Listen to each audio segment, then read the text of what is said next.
Bien le bonjour... Oula, bah d'accord. Bien le bonjour à tous et bienvenue dans cette vidéo de la série du gouffre de Helm et la reprise de la maquette en argile. Cela fait un sacré moment que je vous avais laissé avec le dernier épisode, alors ne perdons pas plus de temps, entrons dans le vif du sujet. J'avais peur. Peur la première fois que je l'ai réalisé, même s'il était devenu ma fierté, ma plus grande réussite sur la précédente version de la maquette. Et maintenant j'ai peur, à nouveau.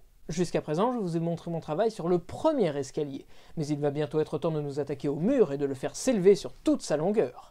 Et avant cela, il y a un élément que je ne peux absolument pas négliger durant cette élévation, le ponceau.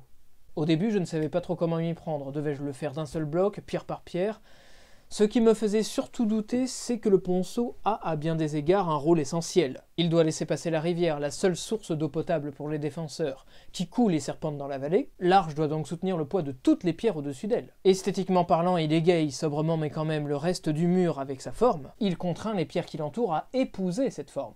Et du point de vue de l'histoire du Seigneur des Anneaux autant que dans le jeu de figurines, c'est par ce point que les Uruk-hai réussissent un coup d'éclat et exercent une pression déjà palpable, encore plus pesante sur les défenseurs, qui finissent débordés. Vous l'aurez compris, c'est le point névralgique du mur. Si on le réussit, on réussit tout le reste, car techniquement et formellement parlant, rien n'est plus délicat, pas même les escaliers. Voici ce qui reste de la seule version que j'ai réalisée de ce décor. Je l'ai construite en deux parties, celle que l'on retient le plus dans le film, côté assaillant, parce que les Uruk-hai se faufilent en dessous pour placer la poudre explosive.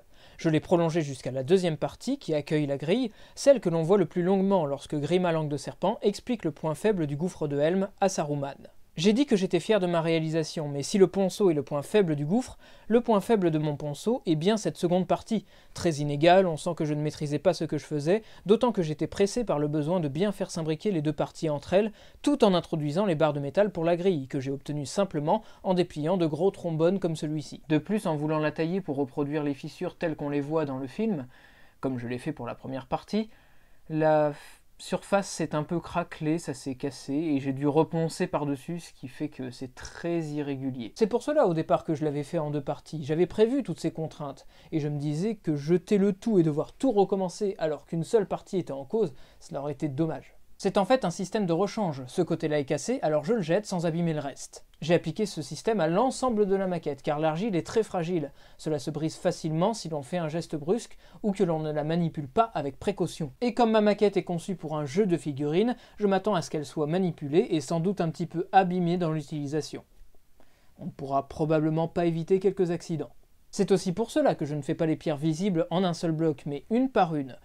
Cela rallonge considérablement le chantier, mais que voulez-vous? Maintenant que je vous ai tout expliqué, je vais pouvoir m'atteler à la réalisation du ponceau 2.0, et cela commence comme ceci. Si la première partie je la laisse à la postérité, même si je ne l'utiliserai pas pour cette seconde version, il me faut les barres de la grille, et je ne tiens pas à déplier et redécouper des trombones.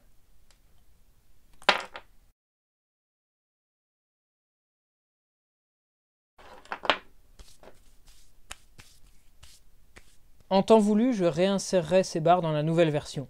Vous pouvez voir que j'avais également réalisé le lit de la rivière sous le ponceau. Cela s'avérait primordial car une fois fixé, le ponceau ne permet pas de passer la main en dessous. Difficile alors d'y façonner de l'argile. Il y a quelques fissures, mais tant qu'elles ne se généralisent pas et qu'elles ne s'étendent pas jusqu'aux extrémités, c'est-à-dire là où on saurait les remarquer, elles ne constituent pas un problème. Cette argile n'a aucune fonction de soutien après tout, seulement de cohérence de l'environnement. Je commence par les deux petites pierres qui avaient également souffert de la taille et du ponçage et qui scellaient aussi un barreau de la grille. Puis j'avais réalisé un cylindre plein que j'avais tenté d'évider par la suite pour obtenir un ponceau avec une arche plus régulière, plus stable et plus solide. Je n'avais pas procédé de cette manière la dernière fois, mais j'étais persuadé que cette méthode se serait avérée payante. Cela n'a pas été le cas. Mon arche était trop grande et je n'arrivais pas à la réduire convenablement pour qu'elle se calque à la largeur de la rivière sans l'abîmer. C'était trop empirique, hasardeux, expérimental. Alors j'ai osé une autre approche. J'ai repris une nouvelle argile que j'ai moulée dans la première partie du ponceau, au risque de détériorer cette dernière lorsque j'appuyais. Tout cela pour réaliser un cintre d'argile. Ce cintre était exactement le négatif de l'arche, et il m'a alors suffi de mouler par-dessus. C'était cette fois une technique beaucoup plus sûre et qui avait déjà fait ses preuves. Les bâtisseurs de cathédrales, par exemple, ne s'y prenaient pas autrement pour élever les voûtes, disposant les pierres selon un cintre en bois. À l'observation de cette arche, plusieurs remarques me sont venues. Tout d'abord, elle est beaucoup plus basse et aplatie que la première version. Cela n'est pas plus mal car cela doit être un caniveau.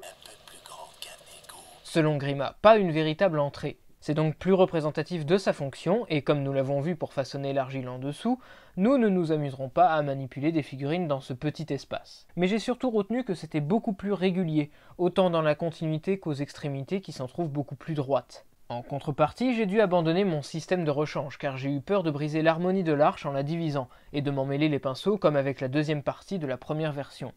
La technique du moulage m'a permis d'avoir moins peur de l'accident. Lorsque cela se présentera, je n'aurai qu'à poncer et ajouter une nouvelle argile. En revanche, c'est normal que cela soit un peu cabossé. Cela ne doit pas être rigoureusement cylindrique non plus. Je ne suis pas une machine. Il faut aussi savoir s'exprimer au-delà des plans. Dessiner les pierres de la voûte en ne faisant que des incisions est un peu délicat mais très amusant. Cela va plus vite que pour les pierres et les marches en tout cas. Ce qui est difficile par contre, c'est d'essayer de reporter les mêmes dimensions d'un côté et de l'autre.